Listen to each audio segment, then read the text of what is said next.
School വിട്ട് വരുമ്പോൾ എന്തെങ്കിലുമൊക്കെ സ്പെഷ്യലായിട്ട് കഴിക്കാൻ കൊടുക്കണം. ഇന്ന് നമുക്കൊരു കേക്ക് ആയാലോ, അതും കുറച്ചൊരു ഹെൽത്തി വേയിലൂടെ ചെയ്തെടുക്കാം. എളുപ്പത്തിൽ തയ്യാറാക്കി എടുക്കാൻ പറ്റുന്ന സാധനമാണേ. എൻ്റെ മോൻ്റെ ബർത്ത്ഡേക്ക് ഞാൻ ചെയ്തെടുത്ത കേക്കാണ്. അന്ന് ക്രീം കേക്ക് വേണ്ട എന്ന് ഞാനങ്ങ് കരുതി. എങ്ങനെയാണെന്ന് കണ്ടാലോ? അതിനായിട്ട് നമുക്ക് ആദ്യം കുറച്ച് പഞ്ചസാര ഒന്ന് ക്യാരമൽ ചെയ്തെടുക്കാം. ഒരു അരക്കപ്പ് പഞ്ചസാരയാണ് ഞാനിപ്പോൾ ക്യാരമൽ ചെയ്തെടുക്കുന്നത്. നിങ്ങളുടെ കയ്യിൽ ബ്രൗൺ ഷുഗർ ഉണ്ടെങ്കിൽ അത് ചേർക്കാവുന്നതാണേ. ഷുഗർ ക്യാരമൽ ചെയ്യുമ്പോൾ നമ്മൾ എപ്പോഴും ശ്രദ്ധിക്കേണ്ട കാര്യം നല്ല അടി കട്ടിയുള്ള പാത്രമായിരിക്കണം എടുക്കേണ്ടത്. പിന്നെ ഹൈ ഫ്ലെയിമിലിട്ട് നന്നായിട്ടൊന്ന് മെൽറ്റായി വരുമ്പോൾ മാത്രമേ ഇളക്കാൻ പാടുള്ളൂ. ആദ്യമേ ഇളക്കിയെടുക്കരുത്. പഞ്ചസാര എല്ലാം ഉരുകി ഏകദേശം ഒരു ബ്രൗൺ കളറായി തുടങ്ങിയിട്ടുണ്ട്. ഇനി ഇത് നന്നായിട്ട് പതഞ്ഞ് വരുമ്പോൾ നമുക്കിതിലേക്ക് അരക്കപ്പ് ചെറു ചൂടുള്ള വെള്ളം ഒഴിച്ചു കൊടുക്കുക. ഞാനിപ്പോൾ പച്ചവെള്ളമാണ് ഒഴിക്കുന്നത്. അതാണ് ഇത്രയും ഒരു സ്ഫോടനാത്മകമായൊരവസ്ഥ. ചൂടുവെള്ളമാണെങ്കിൽ ഇത്രയും ഒരു ബഹളം ഉണ്ടായില്ല. ഇനി ഈ വെള്ളമൊക്കെ നന്നായിട്ട് തിളച്ച് പഞ്ചസാര പാനി ഒന്ന് കുറുകി വരുമ്പോൾ നമുക്ക് ഫ്ലെയിം ഓഫ് ചെയ്തിട്ട് ഇതിനെ മാറ്റി ഒരു പാത്രത്തിലേക്ക് വെച്ച് കൊടുക്കാം. പെട്ടെന്ന് തന്നെ ഇതൊന്ന് തണുത്ത് കിട്ടിക്കോട്ടെ. ആ സമയത്ത് നമുക്ക് ബാക്കി പരിപാടികൾ ചെയ്യാം. ഇനി നമുക്ക് ഡ്രൈ ഇൻഗ്രീഡിയൻസ് എല്ലാം ഒന്ന് മിക്സ് ചെയ്തെടുക്കാവുന്നതാണ്. ഞാനിപ്പോൾ 2 കപ്പ് അളവിലാണ് എല്ലാം ചെയ്യുന്നത്. അതിൻ്റെ മെഷർമെൻറ്റാണ് ഞാൻ പറയുന്നത്. നിങ്ങൾക്ക് അത്രയും വേണ്ടായെങ്കിൽ 1 കപ്പ് മാവെടുത്ത് ചെയ്യാവുന്നതാണ്. ഇതിപ്പോൾ 2 കപ്പ് ഗോതമ്പ് പൊടിയുണ്ട്. അതിലേക്ക് 2 ടീസ്പൂൺ ബേക്കിംഗ് പൗഡറും 1 ടീസ്പൂൺ ബേക്കിംഗ് സോഡയുമാണ് ഞാൻ ചേർത്തിരിക്കുന്നത്. 1 നുള്ളു ഉപ്പും കൂടി ചേർത്തിട്ട് ഇതിനെ ഒരു 3-4 തവണ ഒന്ന് അരിച്ചെടുക്കണം. ആദ്യം നമ്മളൊന്ന് അരിച്ചിട്ട് വീണ്ടും വേറൊരു പാത്രത്തിലേക്ക് 3-4 തവണയാക്കി അരിച്ചെടുക്കണം.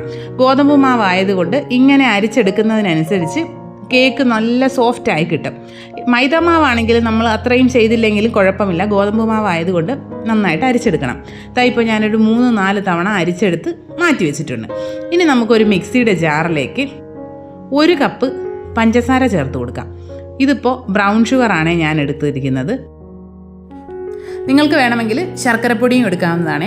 ഇനി ഈ പഞ്ചസാരയിലേക്ക് ഒരു 7 ഗ്രാമ്പൂ, ചെറിയൊരു കഷ്ണം പട്ട, ചെറിയൊരു കഷ്ണം ജാതിക്കയുടെ കുരു ഇല്ലെങ്കിലും കുഴപ്പമില്ല. ബാക്കിയുള്ള സാധനങ്ങൾ ചേർത്തിട്ട് പഞ്ചസാര നന്നായിട്ട് പൊടിച്ചെടുക്കാം. ഇപ്പോൾ പൊടിച്ചെടുത്ത് പഞ്ചസാര മാറ്റി വെച്ചിട്ടുണ്ട്. ഇനി ഞാൻ ഇതിലേക്ക് ചേർക്കാൻ പോകുന്ന കുറച്ച് ഡ്രൈ ഫ്രൂട്ട്സ് ആണ്. ക്രിസ്മസിന് പ്ലം കേക്ക് ഉണ്ടാക്കാൻ വാങ്ങിയ ഡ്രൈ ഫ്രൂട്ട്സിൻ്റെ ബാക്കിയാണ് കേട്ടോ. നിങ്ങളുടെ കയ്യിൽ എന്താണുള്ളതെന്ന് വെച്ചാൽ ചേർക്കാവുന്നതാണ്. നട്ട്സൊക്കെ ചേർത്തെടുത്താലും മതിയാകും. ഇനി നമുക്ക് ഒരു നനവൊന്നും ഇല്ലാത്തൊരു ബൗളിലേക്ക് 4 മുട്ട പൊട്ടിച്ചൊഴിച്ചു കൊടുക്കുക. റൂം ടെമ്പറേച്ചറിലുള്ള 4 മുട്ടയാണ്. അതിലേക്ക് 1 ടീസ്പൂൺ വാനില എസൻസ് ചേർത്ത് കൊടുക്കുന്നുണ്ട്. ഇനി നമുക്ക് വിസ്ക് വെച്ചിട്ട് നന്നായിട്ട് മിക്സ് ചെയ്തെടുക്കാം. വിസ്കോ പിന്നെ നമ്മുടെ ഫോർക്ക് വെച്ചിട്ടായാലും മതി. മിക്സിയിൽ അടിക്കേണ്ട. മിക്സിയിൽ അടിച്ചു കഴിഞ്ഞാൽ ഒരുപാട് അങ്ങ് ലൂസായി പോവും. നമുക്ക് അത്രയും ലൂസായിട്ടുള്ളൊരു കൺസിസ്റ്റൻസിയിലല്ല ഈ ബാറ്റർ വേണ്ടത്. മുട്ട ഏകദേശം ഒന്ന് നന്നായിട്ട് പതഞ്ഞ് വന്നിട്ടുണ്ട്. അതിലേക്ക് പൊടിച്ചു വെച്ചിരിക്കുന്ന പഞ്ചസാര ചേർത്ത് കൊടുക്കാം. ഒരു 2 തവണയൊക്കെ ആയിട്ട് ചേർത്തിട്ട് നന്നായിട്ട് മിക്സ് ചെയ്തെടുക്കാം. പഞ്ചസാരയിൽ ചെറിയ തരികളൊക്കെ കാണും. അതെല്ലാം ഒന്ന് നന്നായിട്ട് അലിഞ്ഞ് കിട്ടുന്നത് വരെ മിക്സ് ചെയ്തെടുക്കാവുന്നതാണ്. നിങ്ങൾക്ക് വേണമെങ്കിൽ ഹാൻഡ് ബീറ്റർ ഉണ്ടെങ്കിൽ അത് വെച്ചിട്ടും സ്ലോ സ്പീഡിലൊന്ന് മിക്സ് ചെയ്തെടുത്താൽ മതിയാകും. ഇപ്പോൾ പഞ്ചസാര മുഴുവനായിട്ട് ഞാൻ ഇതിലേക്ക് ചേർത്തിട്ടുണ്ട്. പഞ്ചസാര ചേർത്ത് നന്നായിട്ട് മിക്സ് ചെയ്യാം. ഇനി ഇതിലേക്ക് നമ്മുടെ ഡ്രൈ ഇൻഗ്രീഡിയൻസ് ഒരു 3-4 തവണയായിട്ട് വേണം ചേർത്ത് മിക്സ് ചെയ്തെടുക്കാനായിട്ട്. ഡ്രൈ ഇൻഗ്രീഡിയൻസ് മിക്സ് ചെയ്തതിന് ശേഷം അതിലേക്ക് 1 കപ്പ് സൺഫ്ലവർ ഓയിലോ ബട്ടർ മെൽറ്റ് ചെയ്തതോ നമുക്ക് ചേർത്ത് കൊടുക്കാവുന്നതാണ്. ഈ 2 ക്ലിപ്പും എൻ്റെ കയ്യിൽ നിന്ന് മിസ്സായിട്ടുണ്ട്. ഡ്രൈ ഇൻഗ്രീഡിയൻസും ഓയിലും എല്ലാം ചേർത്ത് നന്നായിട്ട് മിക്സ് ചെയ്തതിന് ശേഷം ഇതിലേക്ക് നമ്മുടെ നന്നായിട്ട് തണുത്തിരിക്കുന്ന ക്യാരമൽ സിറപ്പ് ചേർത്ത് കൊടുക്കണം. നന്നായിട്ട് തണുത്തെന്ന് ഉറപ്പ് വരുത്തിയതിന് ശേഷമേ ഒഴിക്കാൻ പാടുള്ളൂ കേട്ടോ. ചൂടോടുകൂടി ഒരു ഇൻഗ്രീഡിയൻസും എടുക്കാൻ പാടില്ല. എല്ലാ ഇൻഗ്രീഡിയൻസും റൂം ടെമ്പറേച്ചറിലായിരിക്കണം. നമ്മുടെ ഗോതമ്പ് പൊടിയുടെ മിക്സ് ചേർത്ത സമയത്ത് ഞാൻ അതിൽ നിന്നൊരു 2 ടേബിൾ സ്പൂണോളം മാറ്റി വെച്ചിട്ടുണ്ടായിരുന്നു.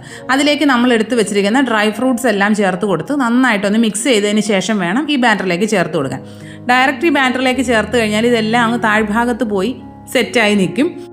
ഡ്രൈ ഫ്രൂട്ട്സിൻ്റെ മിക്സ് ഇതിലേക്ക് ചേർത്ത് കൊടുക്കുക. ചേർത്തതിന് ശേഷം സ്ലോലി ഒരു സൈഡിലേക്ക് മാത്രം മിക്സ് ചെയ്യുക. ഓവർ മിക്സ് ചെയ്യരുത്. നിങ്ങൾക്ക് വേണമെങ്കിൽ 1 ടീസ്പൂൺ വിനാഗിരിയോ നാരങ്ങാ നീരോ ഈ സമയത്ത് ചേർത്ത് കൊടുക്കാവുന്നതാണ്. ഞാനിപ്പോൾ എന്തായാലും ചേർത്തിട്ടില്ല. ഇപ്പോൾ മിക്സിംഗ് പരിപാടി എല്ലാം കഴിഞ്ഞിട്ടുണ്ട്.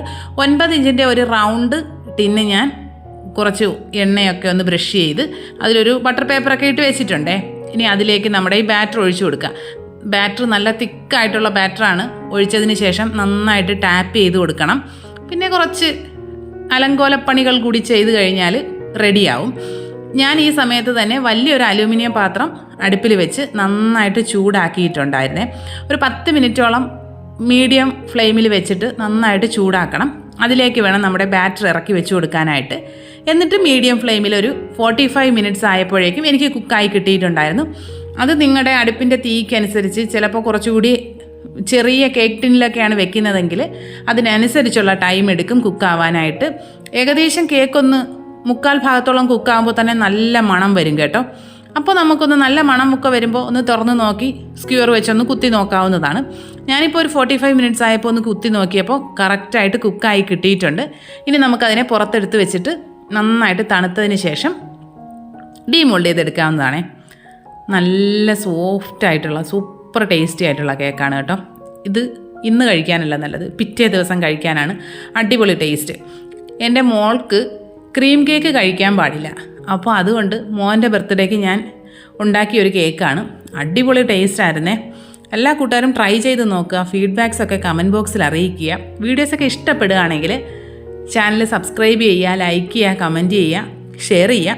പിന്നെ നിങ്ങൾക്ക് ഏത് തരത്തിലുള്ള വീഡിയോസാണ് കാണാൻ ഇഷ്ടമെന്ന് കൂടി പറഞ്ഞു കഴിഞ്ഞാൽ അതിനനുസരിച്ചുള്ള വീഡിയോസ് ഞാൻ ചെയ്യാവുന്നതാണ്. ഇനി നമുക്കിതിനെ കട്ട് ചെയ്ത് നോക്കാം. ഇതിലെ ഒരു പീസ് മോൻ കട്ട് ചെയ്തിട്ടുണ്ടായിരുന്നേ. ബാക്കി ഞാൻ നിങ്ങൾക്ക് കട്ട് ചെയ്ത് അതിൻ്റെ ആ ഒരു സോഫ്റ്റ്നെസ്സൊക്കെ ഒന്ന് കാണിച്ചു തരാം. നല്ല സോഫ്റ്റാണ്. നമ്മൾ ഗോതമ്പ് പൊടിയിലാണോ കേക്ക് ഉണ്ടാക്കിയത് എന്ന് പറയില്ല, അത്രയ്ക്ക് ടേസ്റ്റാണ്. പിന്നെ നമ്മുടെ ഡ്രൈ ഫ്രൂട്ട്സ് എല്ലാം എല്ലാ ഭാഗത്തേക്കും എത്തിയിട്ടുണ്ട്.